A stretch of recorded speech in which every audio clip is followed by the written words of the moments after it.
shifts in British foreign policy have signaled a seismic change in the attitude toward China. Last month, the British government banned Huawei from its 5G network, suspended its extradition treaty with HKSAR, and also extended its China arms embargo to the city. With the golden era of relations turning into unknown situation, where are the China-UK relations headed? And will we see more hostility in the UK on China? And what about China's attitude toward the UK? Before we get down to a discussion with both sides, take a look at Chinese ambassador to the UK recently, Liu Xiaoming's response. China has not changed. It is the UK that has changed. The UK side to take full responsibility for the current difficulties in China-UK relationship.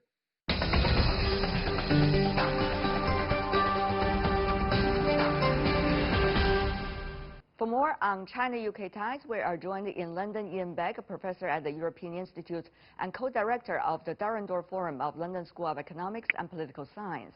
In Hong Kong, Tim Summers, senior consulting fellow at the Asia-Pacific program of Chatham House. And in Beijing, Liu Mingli, deputy director of the Institute of European Studies, China Institute of Contemporary International Relations. Welcome, gentlemen, to the program. A lot to talk about. But tell me, how do you see exactly the nature of the relationship between China and the UK now, with paramount challenges, apparently, between these two countries? Mr. Summers, first.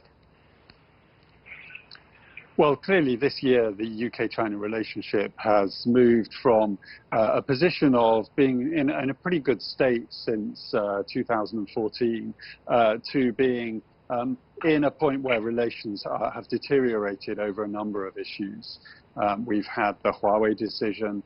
We've had the events in Hong Kong, the national security law, and London's reaction to that.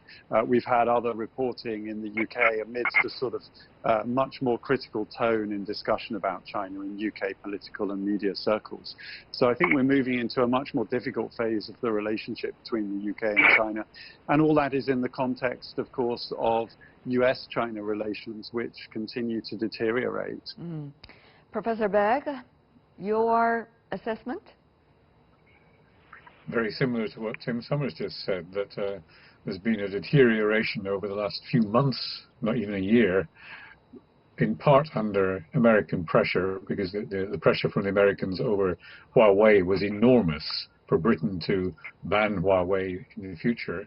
Britain, to some extent, feels itself stuck in the middle. It has to make a choice in some areas between China and the US. Very interesting, because I heard earlier from many around the world that the last thing they want to do is to make a choice, quote unquote, to stand in teams between China and the United States.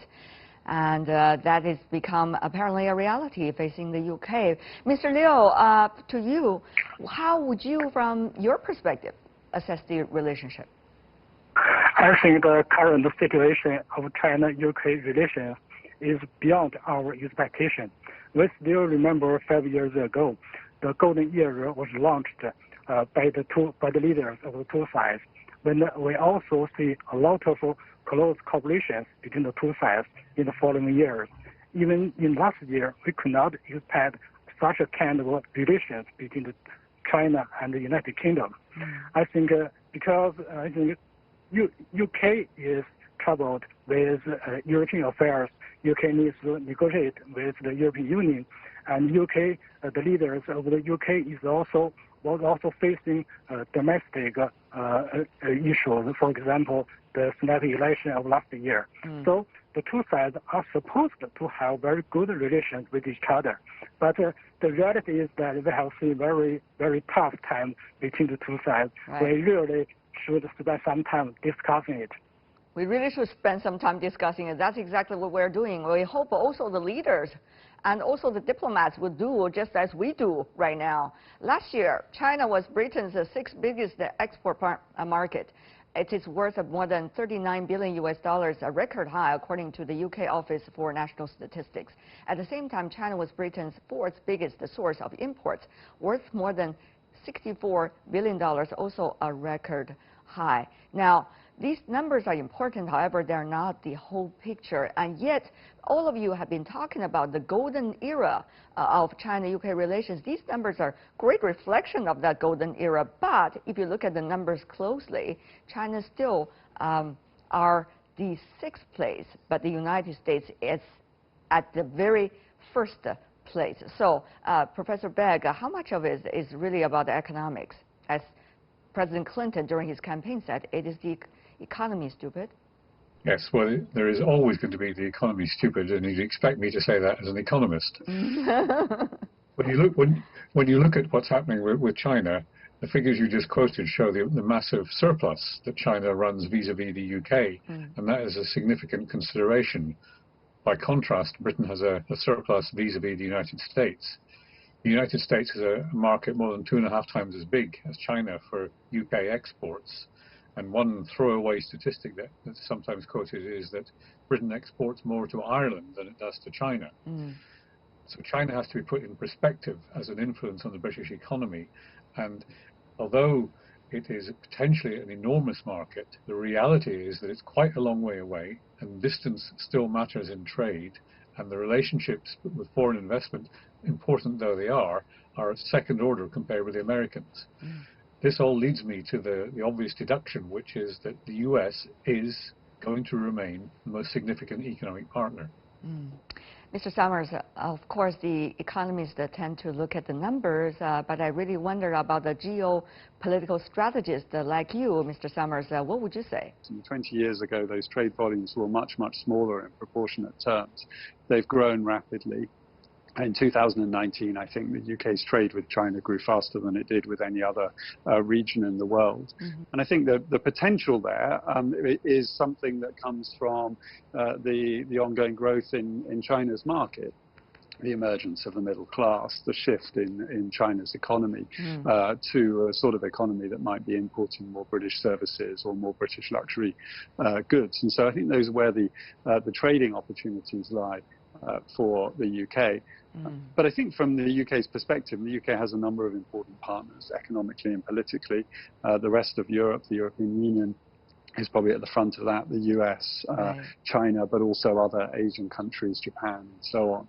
So the UK probably ought to be looking at some sort of multipolar foreign policy that takes its relations with all of those into account and doesn't allow any one relationship to dominate the others. You said something very important, that is how the UK is looking at itself, particularly after the Brexit, its relationship with the EU, with the United States, with China, and how does it see the world likely to be, and therefore has its best opportunities. The UK is well known for figuring that out over the decades. Mr. Summers, do you think, in a way, with the recent actions and reactions coming from the UK regarding China and the future of China-UK policy, can you read some signs of a clear strategic thinking? I don't think it would be wise to read too much into the current sort of mood about China in 2020. I think the shifts that we've seen in British policy are partly to do with domestic politics and the rise of voices, particularly in the Conservative Party, but elsewhere in Parliament, that are more critical in China. But it's more to do with the immediate politics, I think, than any big strategic decision. And I think the strategy will take a long time to come, and it may not come very cleanly or clearly for some time yet. The reason being that the UK has a range of potentially contradictory interests when it comes to many of these partners, whether it's the US or China or the European Union. I mean, with the US foreign policy is not particularly popular in the UK at the moment, but you know, at the moment the UK's policy tilt is more towards Washington than towards Beijing. So I think it's really the very immediate politics that's driving what the government's been doing vis-a-vis China over 2020 so far. We haven't yet seen a strategy. I think that will be difficult for the government to put together, because the world's a complicated place and British interests are conflicting with each other in different parts of the world. Professor Begg, what about your reading? Is the UK attitude toward China, at least for now, temporary, or it is an immature series of decisions that have been made so far by the current administration? I don't think it would be fair to say that Boris Johnson does strategic. What we've seen over the last few months since his general election victory in December is a series of initiatives of which China is quite well down the list. He's had to deal with the Brexit withdrawal to begin with. Then he's been hit by the COVID crisis. He's faced this enormous pressure from the Americans over Huawei as part of the American-Chinese, shall we call it, dispute. He has to deal with a major challenge in the social care sector, which has been disastrous in the UK for many years. So I don't think there's a lot of strategic focus on China at the moment. It's interesting to note, nevertheless, that some of the pressure that you could qualify as hostile to China has come from middle-of-the-road members of his own party. For example, the person who chairs the Foreign Affairs Committee in the House of Commons, Tom Tugendhat, has been leading a fairly hostile approach to China, which we've seen coming out in the Huawei decision. So there's a number of strands here. Since you talk about Boris Johnson, let's take a look at what Boris Johnson's track record has been about China. As the mayor of London when he was, the British Prime Minister Boris Johnson was an enthusiastic supporter of policies to win Chinese investment, going as far as calling himself a Sinophile. In July this year, he said that China is earlier he said China is a giant geopolitical factor in politics and the lives of Britain's next generations. And although he did say that Britain will be tough on China on some things, but will continue engagement. How do you read this rather mixed engage and far away and engage and far away, the kind of choices the Johnson administration have been apparently having? So economically, the two sides should have good relations. But the reality is that we need to find what's behind the UK's policy towards China from the perspective or political view. Because politically, for Boris Johnson, for the British government, the priority is not China policy. I think the number one priority is UK's relationship with European Union, the bilateral talks for the future economic relations. That's the priority. With the possibility it is another transactional government, just as that, probably in a lesser degree in Washington, how do you think China would react and also draw upon its approach toward the UK? After all, it takes two to tango, but sometimes it takes one to lead. I agree with what Ambassador Liu Xiaoming had said. China wants to be a good friend, wants to be a good partner with the United Kingdom. But how to respond to the tough policy from the United Kingdom, that's a challenge.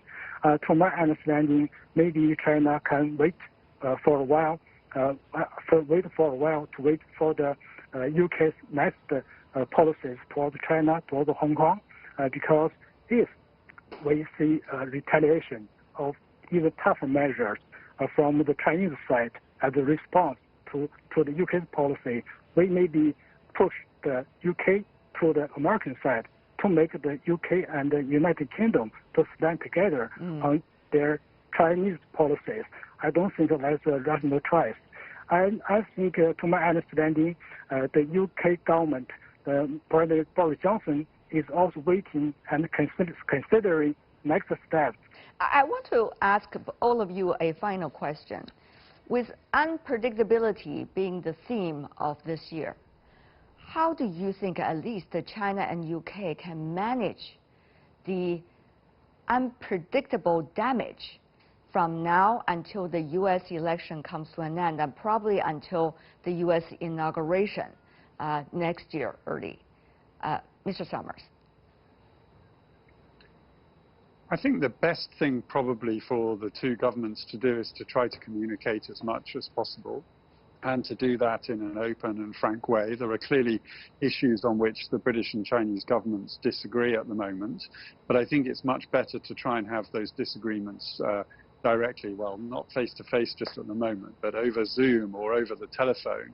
So I think that sort of direct communication and understanding and ultimately accepting to some extent that both sides are operating under pressures of the foreign realities that they see, of the domestic politics that they face, of the historical legacies that they bring to these issues.